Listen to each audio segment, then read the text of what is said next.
ஐயா, தமிழ்நாட்டில் ஒரு மிகப்பெரிய ஒரு ஆன்மீகவாதி அவரோட வாரிசா உள்ள நியமிக்கிறத ஒரு பேச்சடி வருது. அவர் மட்டும் வாரிசு, நீங்களே வாரிசா எடுத்துக்கோங்க, நீங்களே எடுத்துக்கங்க. நான் எல்லாரும் வீட்டு புள்ள தானே ப்ரோ, அவர் எடுக்கிறேன்னா சந்தோஷம் தானே bro. I love you all. ஆன்மீகம் எல்லாருக்குமே அதை கற்றுக்கணும். ஆன்மீகம் அவ்வளவு முக்கியம் அப்படின்னு ரஜினிகாந்த் சொல்லியிருக்காரு.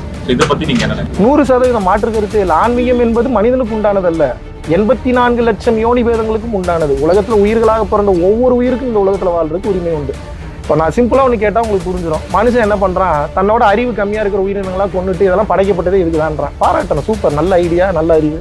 நான் என்ன கேட்குறேன், 8 அறிவு இருக்கக்கூடிய ஒரு உயிரை இப்போ இறைவன் படைச்சு 6 அறிவு இருக்கிறதெல்லாம் போட்டு தள்ளு அப்படின்னாரா நம்மளால ஏற்றுக்க முடியுமா? குருவே சரணம். அனைவருக்கும் வணக்கம். அனைவரையும் கோயம்புத்தூரில் சந்திப்பதில் மிகவும் மகிழ்ச்சி அடைகிறேன். ஸோ நம்ம ஒவ்வொரு வருடமும் முருகப்பெருமானுக்காக தைப்பூச திருவிழாவை முன்னிட்டு, தைப்பூசத்தை முன்னிட்டு பார்த்தீங்கன்னா நமது தமிழ் வழி சித்தர்கள் கலாச்சாரத்தின் அடிப்படையில் வந்த மெய்யியல் கல்வியை முன்னுரையாக வைத்து, முன்மாதிரியாக வைத்து திருச்சிற்றம்பல கல்வியை அடுத்த கட்டம் கொண்டு போவதற்குண்டான ஒரு முழுமுதற் முயற்சியாக பார்த்தீங்க அப்படின்னா மெய்ஞானத்தையும் மாடர்ன் சயின்ஸையும் இரண்டையும் ஒன்றிணைத்து அற்புதமான, அதாவது இப்போ மனுஷன் எதுக்காக எல்லாரும் ஓடிட்டு இருக்கோம், மேனிஃபெஸ்ட் பண்ணணும், வேணுங்கிறத ஈஸியாக அச்சீவ் பண்ணணும். அப்போ மனிதனுடைய உடம்புல இருக்கக்கூடிய ஆற்றல் ஓரளவுக்கு தான் பொருள்களை அடையிறதுக்கு அச்சீவ் பண்ணுது. அப்போ நம்ம என்ன பண்ணுறோம், உயிர் சக்தியாகிய ஆன்மீக சக்தியை, ஆன்ம சக்தியை உடலில் அதிகப்படுத்தும் போது மெடிடேஷன் மூலியமாகவோ, தான தர்மங்களின் மூலியமாகவோ, இல்லை நம்ம வேற ஏதாவது ஜீவகாருண்யத்தின் மூலியமாகவோ அதிகப்படுத்தும் போது ஒரு காலகட்டத்திற்கு மேலே என்ன ஆகும்னா, we can achieve anything that we need in this world in a short span of time. அது எப்படிப்பா பாசிபிள்? இறையருள் என்பது என்ன? எனர்ஜின்னு அர்த்தம். ஃபோட்டான் சொல்கிறோம் இங்கிலீஷில். அப்போ அந்த ஃபோட்டான் கதிர்களையும் நமது அருட்சக்தியாகிய உபகார சக்தி உடம்புல எப்படி அதிகப்படுத்துறதுன்னு தெரிஞ்சுன்னா we will become a magnet. நம்ம ஒன்ஸ் மேக்னெட் ஆகிட்டோம்னா இந்த உலகத்தில் எதை வேண்டுமானாலும் அச்சீவ் பண்ண முடியும். ஸோ அப்படிப்பட்ட அந்த சாகா கல்வியை, ஞானத்தை உணரக்கூடிய கல்வியை, ஸோ 16 செல்வங்களும் பெற்று பெருவாழ்வு வாழுங்கன்னு சொல்லுவாங்க. அதில் ஒரு செல்வம் பணம், அதில் இன்னும் ஆயுள் இருக்கு, அதுக்கப்புறம் பார்த்தீங்கன்னா அறிவு இருக்கு, கல்வி இருக்கு, ஞானம் இருக்கு, நிறைய இருக்கு. அந்த வகையில் பார்க்கும்போது பணமும் ஒரு செல்வம் தான். பணத்தையும் அடைந்து அனைத்தையும் அடைவதற்குண்டான ஒரு மாபெரும் வழியாக பார்த்தீங்கன்னா முழுக்க இந்த ஞான கல்வி என்பது பயன்படுகிறது. நமது பரம்பொருள் அறக்கட்டளையை சார்ந்தவர்கள் அனைவரும் இந்த ஞான கல்வியை கற்றுக்கொண்டு அற்புதமாக உலகெங்கிலும் பயணம் பண்ணிட்டு வராங்க. ஸோ அந்த வகையில் போன வருடம் பார்த்தீங்கன்னா நம்ம சென்னை அமிர்தா பேலஸில் கிட்டத்தட்ட ஒரு அற்புதமான சக்தி வாய்ந்த உடலில் இருக்கக்கூடிய அந்த நாடி நரம்புகள்லாம் ஆக்டிவேட் பண்ணக்கூடிய அந்த நயன தீட்சைன்னு சொல்லுவாங்க, பார்வையினாலேயே தொட்டு தூண்டுதல். ஸோ அந்த ஆற்றல் நிலையில பல்வேறு விதமான ஒரு அருள் அனுபவங்களை போன வருடம் கொடுக்க முடிந்தது. ஸோ அதன் தொடர்ச்சியாக இறைவனின் அருட்பெரும் பேராற்றலுடன், அருட்பெரும் ஆசிகளுடன், ஸோ இந்த முறை கோயம்புத்தூர்ல நம்ம வாசவி மித்ரா மஹாலில் பண்றோம். முதல்ல இந்த அற்புதமான வாய்ப்பை வழங்கி எங்களுக்கு இப்படிப்பட்ட வாய்ப்பை எங்களுக்கு ஏற்பாடு செய்து கொடுத்த காவல்துறைக்கு இந்த நேரத்திலே என் மனமார்ந்த நன்றியும் வணக்கத்தையும் தெரிவித்துக் கொள்கிறேன். அது மட்டும் அல்லாமல் காவல்துறை உடனிருந்து எங்களுக்கு இந்த மாதிரி ஒரு விஷயம் இருக்கு, அது பண்ணணும்னு தெரிஞ்ச உடனே எந்தவித மறுப்பும் இல்லாமல் நீங்கள் தைரியமா பண்ணுங்க, எந்தவித குறையும் இல்லாமல் பண்ணுங்கன்னு சொல்லி ஸோ இந்த தெய்வ காரியத்திற்காக முன்னிருந்த தற்போதைய அரசாங்கத்திற்கும் இந்த நேரத்திலே மீண்டும் ஒரு முறை நன்றியை சொல்ல கடமைப்பட்டுள்ளேன். ஸோ நீங்க ஏதாவது கேட்கல, கேள்வி பாராட்டுறேன். பரம்பொருள் யோகம் அப்படின்றது மட்டும் இல்லை, யோகம் அப்படின்னா என்ன அப்படின்னா இணைதல்னு பொருள். இது எதோட இணையுது? மனம் ஆன்மாவோடு இணைந்தால் அதுக்கு பெரிய யோகம். அப்போ யோகம் எதுக்கு பண்ணுறோம்? மூச்சை நிறுத்தி உள்ளுக்குள்ளே மூச்சை நிறுத்துறோம், டோட்டலாக நிறுத்துறது இல்லை, அது சமாதி, நிறுத்தி பழகிறது. ஸோ இந்த கலையை, மனதை நிறுத்தி கையாளக்கூடிய அந்த கலையை சொல்லித்தரக்கூடிய அந்த அற்புதமான ஒரு விஷயம் தான் யோக பயிற்சி. பரம்பொருள் யோகம் எனக்கூடியது அற்புதமான பயிற்சி. வாசி யோகம், கிரியா யோகம், இன்னும் பல்வேறு வகையான யோக பயிற்சிகள் ஒன்றடங்கிய சித்த வித்தையாக இருக்கட்டும், நம்ம கிரியா யோகமாக இருக்கட்டும், இல்லை ராஜயோகமாக இருக்கட்டும், இல்லை வானாபானா சதியாக இருக்கட்டும், இந்த மாதிரி பல்வேறு கலைகளுடைய கூட்டிணைவு நமது பரம்பொருள் யோகம். பரம்பொருள் யோகத்துடைய ஃபவுண்டர் மகாவிஷ்ணு கிடையாது, சித்தர்கள் மட்டும்தான். அவர்களுடைய வழிகாட்டுதலில் சூட்சம ரீதியாக இருக்கக்கூடிய வழிகாட்டுதலை நம்ம எல்லாத்துக்கும் சொல்லி கொடுத்துட்ருக்கோம். ஸோ யார் வேண்டுமானாலும் இந்த யோக பயிற்சியை தாராளமாக செய்யலாம், எந்தவித தவறும் கிடையாது. 16 வயதுக்கு மேலே இருக்கிறவங்க தீட்சை வாங்கிட்டு பண்ணலாம். 16 வயதுக்கு உள்ளே இருக்கிறவங்க பார்த்தீங்கன்னா டைரெக்டாக நம்ம யூடியூப்லேயே பரம்பொருள் ஃபவுண்டேஷன், பரம்பொருள் யோகம் ரிவீல்டுன்னு போட்டிங்கன்னா ஒரு அதில் வெளிப்படையாக பேசியிருக்கோம். So you can watch over online. அதான் நானே சொல்லிட்டேன், முதல்ல எனக்கும் கஷ்டமாக தான் இருக்குன்னு. பிரதர், பணம் இல்லாமல் எதுவுமே பண்ண முடியாது. இந்த மைக்கே என்ன ஒரு 350 ரூபா வருமா ப்ரோ? வருமா? ஜாஸ்தி வரும்னு நினைக்கிறேன். Sorry bro, sorry to interrupt. But என்ன சொல்கிறேன்னா, நான் பேசுறதுக்கு மைக்கே 350 ரூபா ரேட்டு வர்றப்போ நான் எனது ஒரு ஆத்திர அவசரத்துக்கு ஒரு பாத்ரூம் போகிறதுனா 5 ரூபா 10 ரூபா கேட்குறேன். பணம் இல்லாமல் எப்படி வாங்குவோம்? 1 ரூபா சம்பாரிச்சாலும் பணம் தான், 1000 சம்பாரிச்சாலும் பணம் தான், 1 லட்சம் சம்பாரிச்சாலும் பணம் தான், 1 கோடி சம்பாரிச்சாலும் பணம் தான். பெறுவதில் எந்த தவறும் இல்லை இந்த உலகத்தில். தொல்காப்பியர் தெளிவாக சொல்கிறார், பெரு, உன் மொத்த தேவைக்கும் பெரு, எந்தவித தவறும் இல்லை. ஆனால் இந்த உலகத்தை விட்டு நீ செல்வதற்கு முன்னால் ஈதல் எனும் குணத்தால் அத்தனையும் கொடுத்து விடுங்கிறார். இங்க எல்லாரும் பெறுறோம், அதுல பிரச்சனையே இல்லை, கொடுக்கறதுக்கு மறந்துடுறோம், தான் ப்ராப்ளம். ஈதல் இசைப்பட வாழ்தல் அது வல்லது ஊதியம் இல்லை உயிருக்கு.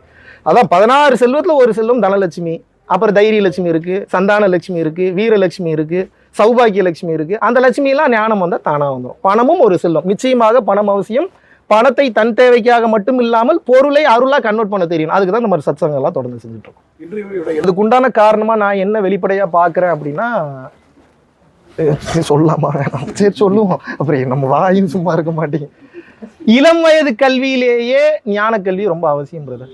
டோன்ட் மிஸ்டேக் மீ, எங்க போனீங்கன்னாலும் இதுதான். ஏன்னா அடிப்படையிலேயே ஞானம் வந்துருச்சுன்னா, இது என்னோடதுன்னு நினைக்கிறதுனால தானே இவ்வளவு பிரச்சனை. மெகா டிவி ஓனர் வேற, இது என்னோடதுன்னு நினைக்கிறதுனால தான் இந்த மைக்கு யாருக்கும் கொடுக்க மாட்டேன். இது என்னதே இல்லைன்னா நீ போகும்போது எடுத்துட்டு போயிருங்கன்ற, அவ்வளவுதானே, அவ்வளவுதான் முடிஞ்சு. இந்த மைக்கை நீங்க அப்படியே ரிப்ளிகேட் பண்ணிக்கிங்க எல்லாத்துக்கும். பணம் என்னதுன்னு நினைச்சா வலிக்கும், தங்கம் என்னதுன்னு நினைச்சா வலிக்கும், புருஷன் என்னதுன்னு நினைச்சா வலிக்கும். நீ கேட்கல, ஏன்டா என் புருஷனே எப்பறானா என்னதுன்னு சொல்லாம இருக்க முடியும்? இங்க யாரும் யாருக்கும் சொந்தமானவர்கள் கிடையாது. இவர் எனக்கு சப்போர்ட் பண்ண வந்திருக்கிறாரு, இவர் எனக்கு சப்போர்ட் பண்ண வந்திருக்கிறாரு. டைம் முடிஞ்சோன்னா அவர் வேலையில் அவர் பிஸி ஆயிடுவார், என் வேலையில் நான் பிஸி ஆயிடுவேன், அவ்வளவுதான். So connected to everything, attached to nothing, connected to everything. Needing nothing attracts everything. That's the base formula. 100% அவர்களுக்கு பொருள் சார்ந்த அறிவு மட்டும் கொடுக்காமல், மார்க் சிஸ்டத்தை அடிப்படையாக மட்டும் வச்சு சொல்லாம, யார் பெரியவன் யார் சின்னவன்றதை மட்டும் வச்சு போகாம, யார் பெஸ்டான ரேங்க் வாங்குறாங்க, யார் பெஸ்ட் பேச்சு போட்டியில் பேசுறாங்கன்றது மட்டும் போகாம, கற்றுக்கொள்வதில் இருக்கக்கூடிய ஆனந்தத்தை மாதிரி கற்றுக்கொண்டதை மறப்பதிலும் ஒரு ஆனந்தம் இருக்கு, அதையும் சொல்லிக் கொடுக்கணும். அதான் ஞான கல்வி. தினமும் எதையாவது நீங்கள் கற்றுக்கொண்டே இருந்தீர்கள் என்றால் அறிவு, கற்றுக்கொண்ட எதையாவது ஒன்றை தினமும் மறந்து கொண்டே இருந்தீர்கள் என்றால் ஞானம். ரெண்டு வேற வேற கான்ட்ராஸ்ட், பட் ரெண்டுமே நம்ம கற்றுக்கணும். எல்லாரும் இன்னைக்கு ஒன்று லேர்ன் பண்ணிடுறோம் பிரதர். இப்போ நீங்களே எடுத்துக்கங்களேன், நம்ம குடும்பத்தில் வராத சண்டை நீங்கள் பார்க்குறீங்க, நம்ம குடும்பத்தை பற்றி இவனுக்கு எப்போ தெரியுன்றீங்க. எல்லார் குடும்பத்தையும் வராத சண்டை தானே. அப்புறம் அந்த சண்டையை வச்சே பேசிக்காக வந்து சொல்கிறேன். இப்போ எல்லாருக்குமே இருக்கக்கூடிய ஒரு பேசிக் விஷயம் என்ன, இவர் என்னுடையவர்னு நினைக்கும் போது உரிமை கொண்டாடணும்னு தோணுது, பிடிச்சி வைக்கணும்னு நினைக்கிறேன். இது என்னது இல்லைன்னு நினைச்சிட்டு உங்களுக்கு அந்த அட்டாச்மெண்ட் வராது. இது உடனே நடக்காது. ஒரு சில பேருக்கு உடனே நடக்கும், ஒரு சில பேருக்கு லேட்டராக நடக்கும். பற்றற்று வாழ் ஈஸியாக சொல்லலாம், ஆனால் பற்றற்று வாழ முடியாது.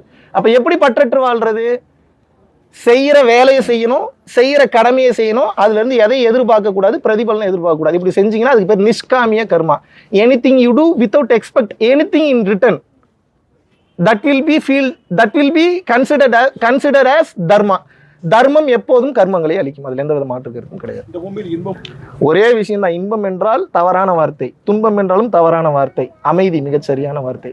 இன்பம் என்பது ஆர்ப்பரிக்கும், துன்பம் என்பது அடிமட்டத்துக்கு கொண்டு போயிடும். இன்பமும் இல்லை துன்பமும் இல்லை. கவிஞர் கண்ணதாசன் அழகா சொன்னார், வருவதை கண்டு மயங்காமலும் போவதை கண்டு கலங்காமலும் எவன் ஒருவன் சம நோக்கத்தோடு இருக்கிறானோ துன்பம் அவனை நெருங்குவதில்லை. அதை என்ன தெளிவா சொன்னா, கவையாகி கொம்பாகி காட்டகத்தை நிற்கும் அவை எல்லாம் நல் மரங்கள், சபை நடுவே நீட்டோலை வாசியான், குறிப்பறிய மாட்டாதவனே நல் மரம்ன்றாங்க. ஸோ எல்லாரும் ஒண்ணுதான்.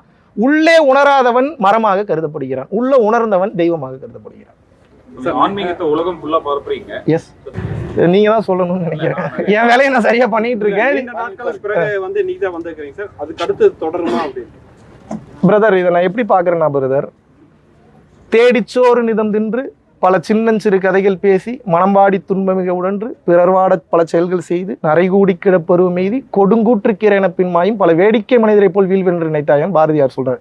இறுதியா என்ன தெரியுமா சொல்றாரு? பேசி ஒன்றும் பயனில்லை, அனுபவத்தால் தெளிந்து உணர்வதே ஞானம் அப்படின்னு சொல்லிட்டு முடிச்சிடுறாரு.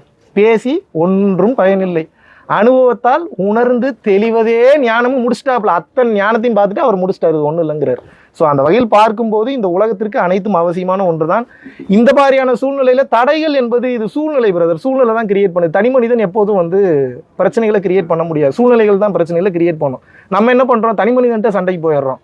பண்ணது வேற ஒருத்தன், பிள்ளையை கிள்ளி விட்டு தொட்டிலை ஆட்டி விட்டு குழந்தையா இருந்து அழுது எதிரே நின்று சிரிப்பதும் அவனே, எல்லாம் அவன் தான். ஆனா நம்ம சண்டை போடுறது மட்டும் ஒரு ஆள்கிட்ட போறோம். அப்ப இது எப்படி பாக்குறேன்னா, என் வேலையை நான் பண்ணிக்கிட்டே இருக்கேன், இறைவன் எது வரைக்கும் அனுமதி கொடுத்துருக்காரோ போட்டோம். அனுபவம் மட்டும்தான் சிறந்தது. அனுபவத்தை தவிர இந்த உலகத்துல சிறந்த கல்வி எதுவுமே கிடையாது. அனுபவம் மட்டும்தான் நாலேஜ். புரியல பிரதர், நீங்க அனுபவம் இருந்தால் தான் முதல்ல பேசவே முடியும். சும்மா நார்மலா பேசுறது வேற, அது யார் வேணாலும் பேசலாம். ஹிட்டிங்கா இருக்கணும், வின்னிங்கா இருக்கணும், இன்ஸ்பைரிங்கா இருக்கணும், டவுன் டு எர்த்தா இருக்கணும், டெம்பரன்ஸோட இருக்கணும், அதெல்லாம் இருக்குல்ல, அதெல்லாம் அனுபவத்துல தானே ஒரு அனுபவம் இல்லாம எப்படி வரும்? இன்றைய இளைஞர்களுக்கு நீங்க கடைசியா சொல்லிக்கிறது, I love you all, please love everyone, spread love. போதுங்க, நிறைய கோடீஸ்வரங்களை பார்த்தாச்சு, நிறைய ரோல்ஸ் ராய்ஸ் கார் பார்த்தாச்சு, நிறைய பென்ட்லி BMW நிறைய பார்த்தாச்சு, நிறைய அட்வைஸ் பார்த்தாச்சு. இப்போ இந்த உலகத்துக்கு என்ன வேணும்னா லவ்வர்ஸ் வேணும். லவ்வர்ஸ் நீங்க நினைக்கிற லவ்வர்ஸ் இல்லை, நான் இருக்கேன்டா, வாடா பார்த்துக்கலாம்டா, ஒன்றும் இல்லைடா. ஒன்றும் இல்லை, அந்த தைரியத்தை கொடுத்துட்டீங்கன்னா போதும், அந்த பிரச்சனைலேருந்து வெளியில் வந்துடும். இன்னைக்கு அதை சொல்றதுக்கு ஆள் இல்லை. This world is completely in the need of more motivational speakers, more healers, more fun loving persons, more sportive persons. ஒன்றும் இல்லைடா பார்த்துக்கலாம் வாடானா முடிஞ்சு போச்சு பிரச்சனை. நீ இப்படி பண்ணலாமான்னா தூக்கில் தொங்கிடுவாங்க. இப்படி நிறைய இடத்துல நடக்குது. அதனால தான் சொல்கிறேன், ஈஸி, ஜாலியாக போங்க, ஜாலியாக போகலாம். வாழ்க்கையே ரொம்ப சிறப்பானது, ஜாலியாக அனுபவிக்கலாம். பிரதர், எந்த ஒரு கண்டுபிடிப்புன்னு எடுத்துக்கிட்டாலுமே அதில் ப்ளஸ் அண்ட் மைனஸ் ஜாஸ்தி இருக்கும். எஸ்பெஷலி இன் டெக்னாலஜி கெடுதல்கள் ரொம்ப ஜாஸ்தி. அப்போ என்ன அப்படின்னா, அளவுக்கு மிஞ்சினாலும் அமிர்தம் நஞ்சு தான். நீங்கள் அமிர்தத்துவே அதிகமாக குடித்தாலும் விஷமாகும் போது நம்ம அப்புறம் டெக்னாலஜிலாம் சொல்லவா வேணும். அளவாக பயன்படுத்திக்கலாம், லேர்னிங்க்கு வச்சுக்கலாம். அடிக்ட் ஆகலாம். இதில் ஒரு சின்ன டிப்ஸ் மட்டும் சொல்லி கொடுத்துட்றேன். ஒரு 10லேருந்து 15 நிமிஷத்துக்குள்ளே நீங்கள் எப்போயாவது உங்களோட ஃபோனை எடுத்து அப்படி நோண்டும் போது ஒரு 10 நிமிஷம் நீங்கள் ஃபோனை வச்சுருங்க அப்படின்னா, அடுத்த 10 நிமிஷத்துல 5 நிமிஷம் எடுன்னு சொல்லும். அது எடுன்னு சொல்லும் போது உங்களால் எடுக்காம இருக்க முடியும்னா நீங்கள் ஜெயிச்சிட்டீங்க. அது முடியுதான்னு மட்டும் பாருங்க. இல்லை அது முடியலன்னா நம்ம இன்னும் இது பண்ணுவோம். ஐயா, தமிழ்நாட்டில் ஒரு மிகப்பெரிய ஒரு ஆன்மீகவாதி, அவரோட வாரிசா உங்களை நியமிக்கிறத ஒரு பேச்சடி வருது. அவர் மட்டும் வாரிசு, நீங்களே வாரிசா எடுத்துக்கோங்க, நீங்களே எடுத்துக்கங்க. நான் எல்லாரும் வீட்டுக்குள்ள தானே ப்ரோ. அவர் எடுக்கிறேன்னா சந்தோஷம் தானே bro. I love you all. வேற ஏதாவது இருக்கா? ரஜினிகாந்த் வந்து ஆன்மீகம் வந்து எல்லாருக்குமே அதை கற்றுக்கணும், ஆன்மீகம் வந்து அவ்வளவு முக்கியம் யங்ஸ்டர்ஸ் அப்படின்னு ரஜினிகாந்த் சொல்லியிருக்காரு.